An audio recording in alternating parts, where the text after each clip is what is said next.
Hello, everybody. Welcome to AEW's weekly wrap up. I'm your host, Ethan Black. Today, we're going to talk about these shows from the Rampage and Collision from last week. That'll be November 2nd and 3rd. I'm sorry, November 3rd and the 4th. And then also talk about this last night's Dynamite as I'm recording on a Thursday, and then talk about the upcoming shows this week, and then the upcoming shows like this week and next week, and also Full Gear until Ring of Honor. So we'll just get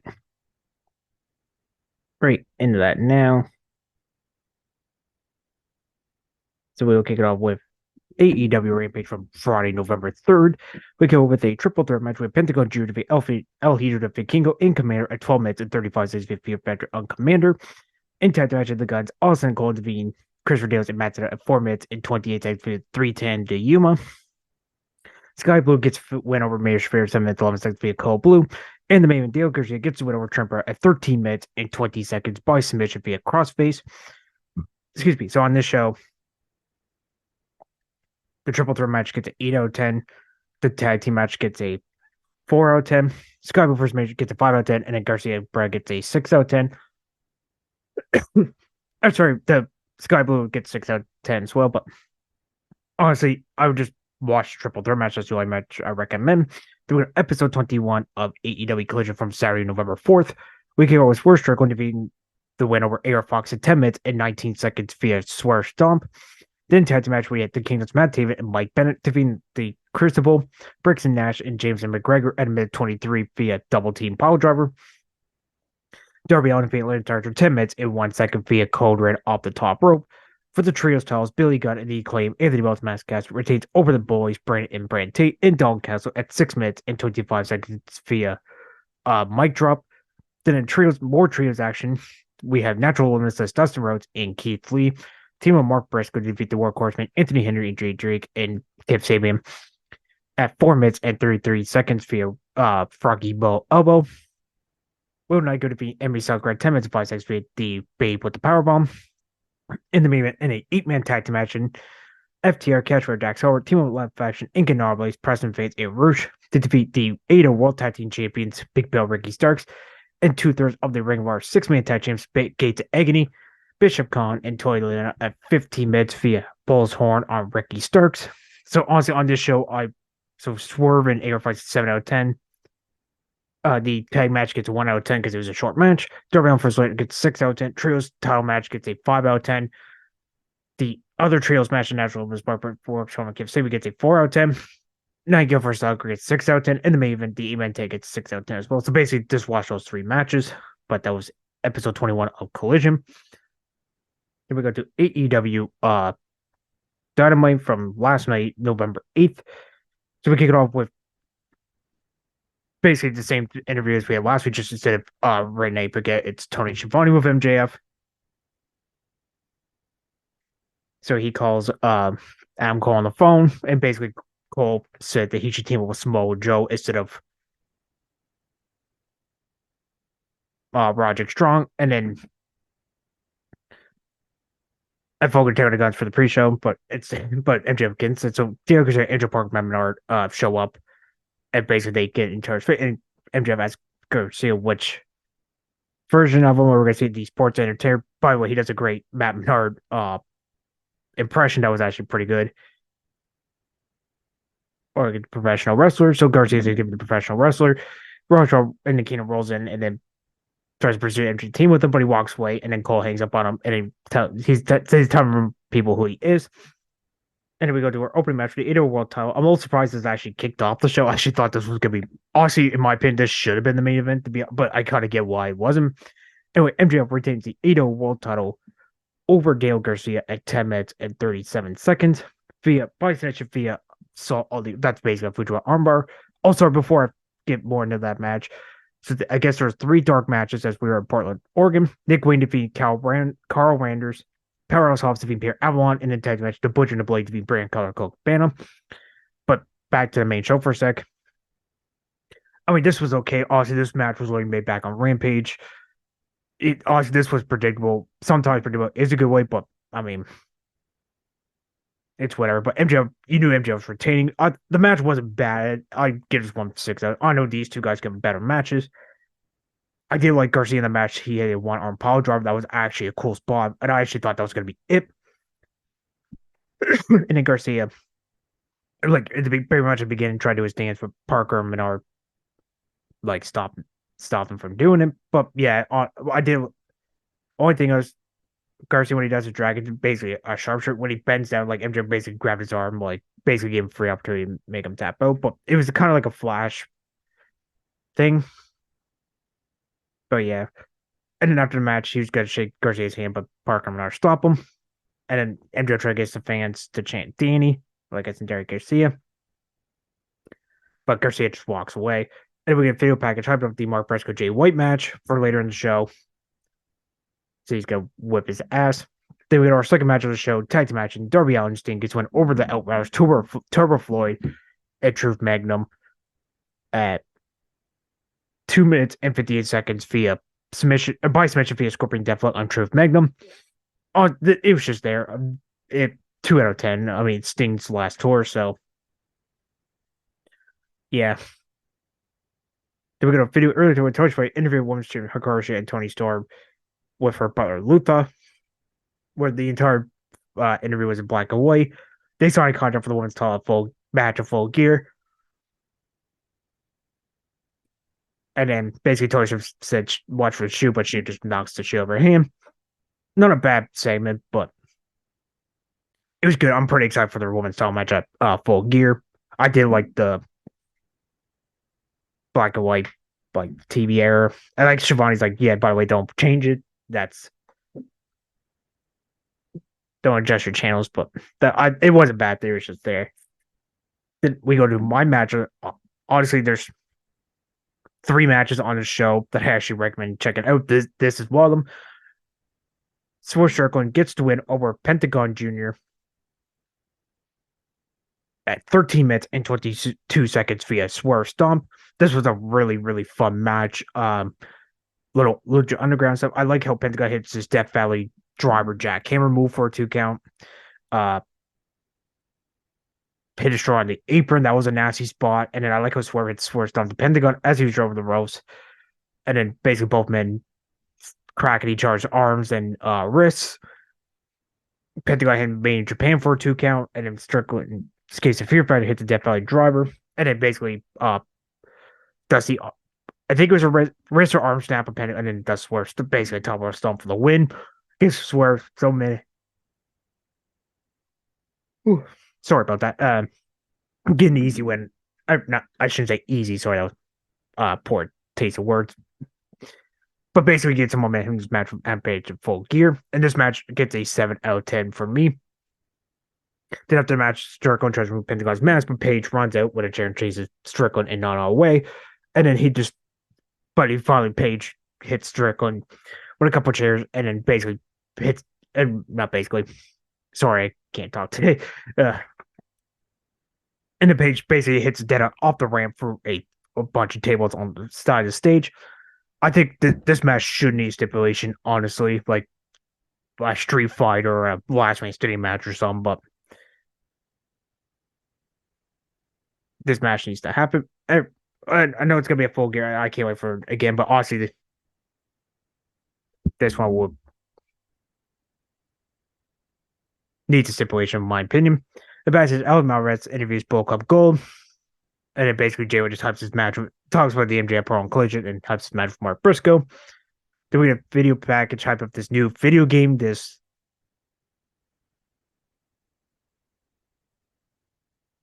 like a dragon guy in the main erase name, where Don Callis was talking with Don Callis' family, while Omega is up being embroiled for trying the game called the Street Fight Like a Dragon.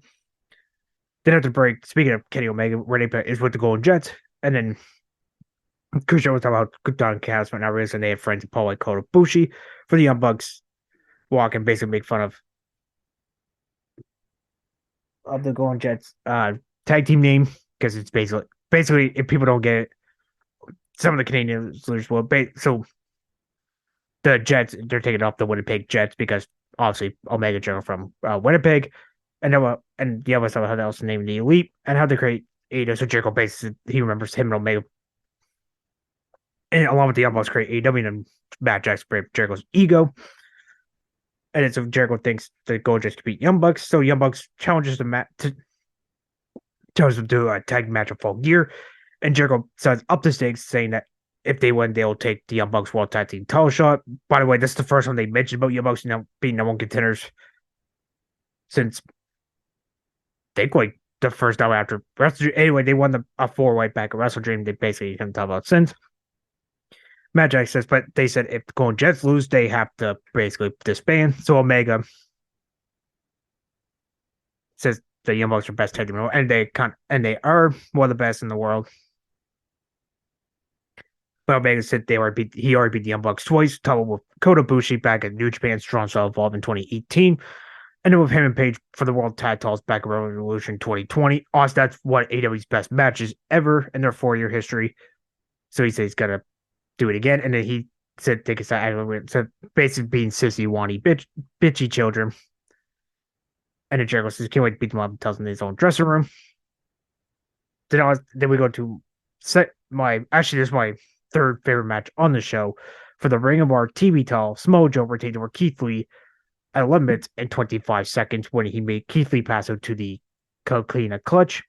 Really fun match. I this one also 7 out of 10. This was big meaty man slapping meat in this match, but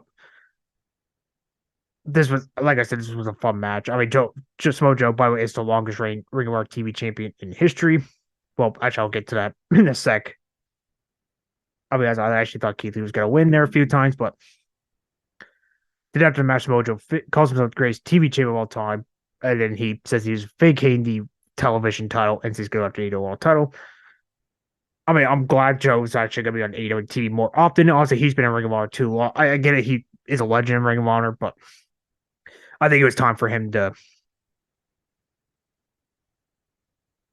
drop the title. I kind of wish, honestly, like, I've seen some complaints about, like, then why would you have the match with Keith Lee? I mean, Lee should have won.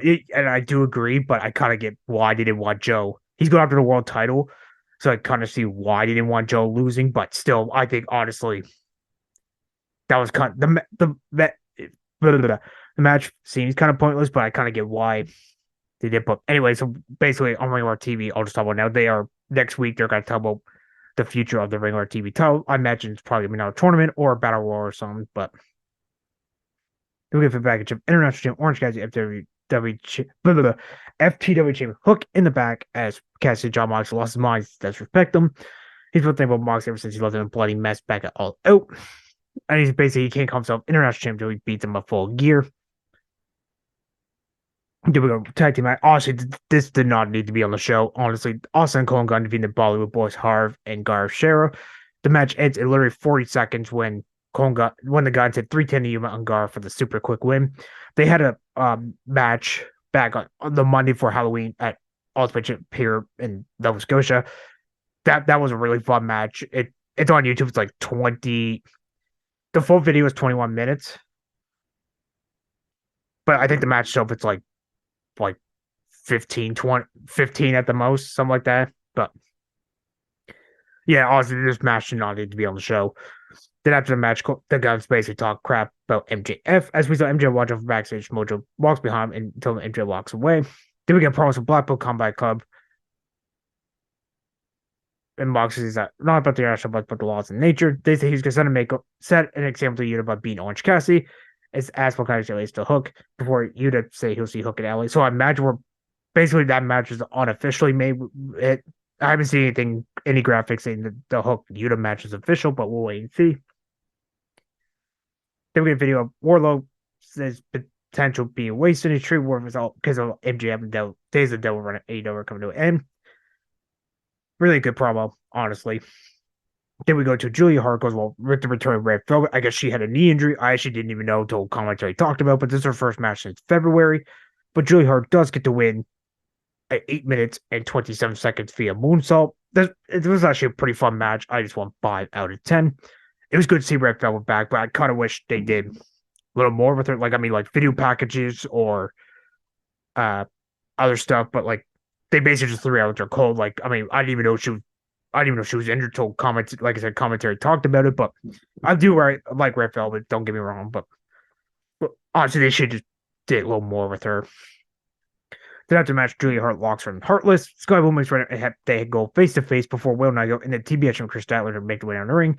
We see Widow checks on Fell while Statler gets in between both ladies before Julia leaves. Goes to the honestly that this post match stuff was weird. Like seems like they're teasing maybe another match with Chris and Julia, or are they gonna do like a fatal four way with Statlander, Willow, Sky Blue, and Julia? Wait and see. And stick with the women's division for a sec. We get the announcement from RJ City announcement. We get a new AEW side that's Mariah May. If you don't know who Mariah May is, she was a wrestler. She's from the UK and she wrestled for Stardom this past year. And she said she's pretty excited about the women's division. And said that Tony Storm is here and followed her here. And RJ said Tony Storm just left, but maybe next week he will introduce her as Mariah May gets and kisses RJ on the cheek. So it feels like we are getting kind of like that big fan, like almost like the Mickey Trish storyline there. But I'm glad Mariah May is in AEW. I know a lot of people were complaining about like just where they do much with her, but honestly, sometimes that's a good thing. But I'm glad Mariah May is in AEW. Then we go our main event for Jay White's AEW World Title shot. Jay White, I guess technically is defending against Mark Briscoe, but White does get the win over Briscoe at 14 minutes and 6 seconds via Blade Rip. This is my second match of the night. This was really good, especially the last few minutes. The Bullet Club goal interference actually wasn't too bad. Actually, I didn't mind it. But I thought Mark Briscoe had him a few times with the Froggy Bow. But Jay White, every time he hits those sleeper suplexes, those are nasty. It's basically the end of the match. He hits two of them, and then basically he puts one sleeper suplex, brainbuster for a 2 count, and then try to go for Blade Runner, but Mark blocks it. So White comes up with another sleeper suplex and hits a Blade Runner for the win. But this one gets 7 out of 10. But like I said, in order, for me, it goes Swerve Strickland for Penta is number 1. Jay White for more is number, and then the TV title match is number 3. Then after the match, MJF comes out. Music hits, but he peers behind Bullet Club and takes out Juice Robinson the gun with his diamond ring. He's going after White with it, but Jay White moves to the ramp. Then he gets on my friend and says, "Fun playing, dress up's almost over." As he said he won the 8-0. He promised himself he'd be the greatest world champion of all time. And he said for the first time, so he's fun for everybody. Then we see. So he's got to be asked why he's been the first man to pull the trigger because he won the title last year full gear. So once he get there, basically it'd be a 1 full year. Then we see the lights go out. We see 4 fast masked men attack Declan and Billy Gunn before they threw Anthony Bones through the glass window. We got an image to the devil mask. MJF runs to the back, chase him. Joe walks in. It says MJF's running out of friends and laughs and then walks away. Close up this week's Dynamite. Overall, actually, I enjoyed this week's episode way better than last week's. Overall score, I think it's 6 out of 10. And by the way, the 4 Devils Masked Men, I think I could see being the Kingdom of Rodshaw and somebody else. And I heard people saying Jack Perry could be behind the Devil Mask, but I don't. I'm not gonna make any guess. That'd be kind of cool, but I don't know. I feel like people are saying it because of the whole glass thing, but I don't know. Wait and see. So tomorrow's Rampage Friday, it's actually a rare live edition. Only match made so far is FTR Dax Outcast versus El Hidro, the Vikingo and Commander.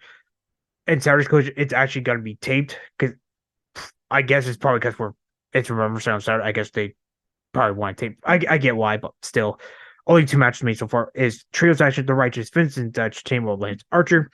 Then go against Adam Copeland, Darby Allin, Sting. And Love Fashion, Incanable, Strisco, and Roosh to go against the Workhorsemen and tag team action.